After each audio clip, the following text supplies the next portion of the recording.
Greetings, Nipissing First Nation citizens. I'm Patrick Madahbee from Ondeck on Manitoulin Island. I've recently been appointed as a Commissioner on Governance. So I'm here today to talk to you a little bit about what this is all about, this governance initiative.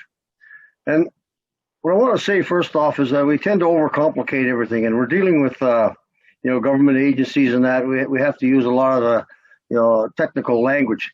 But really, we're just talking about the development of our communities, the journey we're on in terms of how you as Nipissing First Nation citizens will have a vision of how you want to go into the future.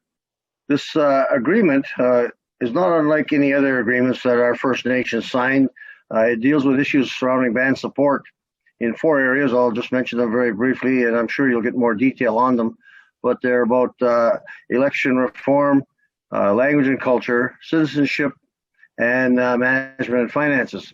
Now, your First Nation is one of the more progressive First Nations in Ontario, and a lot of this you've already done quite a bit of work on. But I think it's important that for this particular exercise, it's part of what it's considered a tool to get us on the journey to get Indian affairs off our back, particularly in these 4 areas, and it opens the door for other areas down the road, maybe in childcare, health, social services, maybe a judicial system, and looking at lands and what other things. But it's very important to note that this process does not in any way, shape, or form affect our inherent rights or our treaty rights. In fact, the enhanced resources can be used, to advance, whatever vision you have about how you should, implement the way you want to do things, the way you want to implement your treaty activity. It depends on you as Nipissing First Nation. It's very important as well to note that some of the requirements of even this vote process.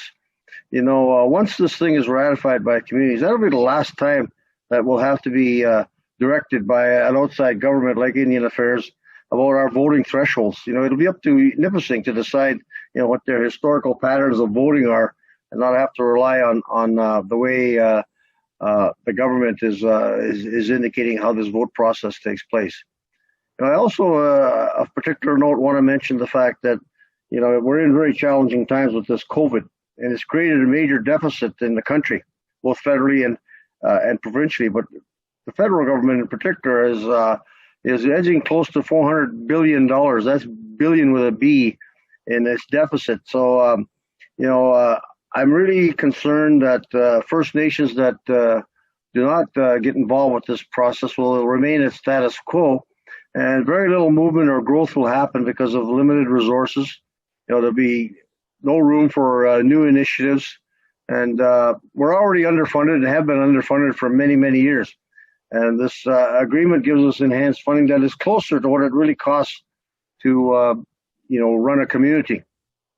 So it has a couple of components in it that are kind of noteworthy. One of them is the fact that there's a central government called the Anishinabek Nation government that's in there, but it's more of a third-party entity, and it may not even be named the Anishinabek Nation government. It's an entity that's put in place to support each First Nation that ratifies it. That's its only role. It'll be directed and mandated of what it does, maybe for central advocacy, for economies of scale, maybe keeping a central registry on certain things.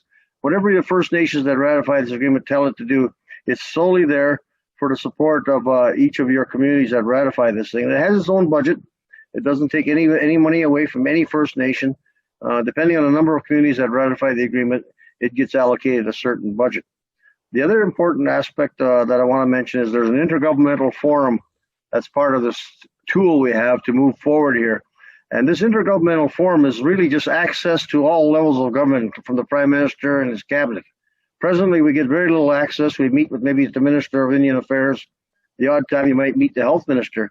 But we need to meet with the Minister of Finance. We need to meet with the Infrastructure Minister. We need to meet with the Prime Minister directly to identify our priorities. And that'll be an important element in this process, is documenting and putting forth a justification to enhance our budgets, by providing them with the real numbers of who our citizens are, by redetermining who our citizens are. By the cost of how we operate, we'll all have to be, tallied. So when we go into the next round of negotiations, we'll be able to do that. Now the negotiations, this agreement is every 5 years. Right now, is a 5-year agreement, but they'll start renegotiating in year 3. And if by year 5 they don't have an agreement, the present funding levels, which your chief and council are aware of, will stay till year 7. It's noteworthy that this is going to be the first agreement in Ontario of this kind, but these have been operating in other areas for over 20 years. The Mi'kmaq, for example, have been operating successfully for over 20 years. Yukon tribes, BC, other First Nations in the west of us. So again, as I mentioned, it's just another agreement, with the government. We sign these things all the time. Also, I think it's important, to get the facts. There's lots of, things going around. A lot of people, outside agitators are commenting about this agreement. So all these folks have never lived in a First Nation. A lot of them, are not from our First Nations. Academics, that think they know what it's like to live on a community. Only you know what it's like to live in a First Nation, and only you have your answers. Our people in all of our communities are very intelligent, and this is just common sense. Let's not overcomplicate things.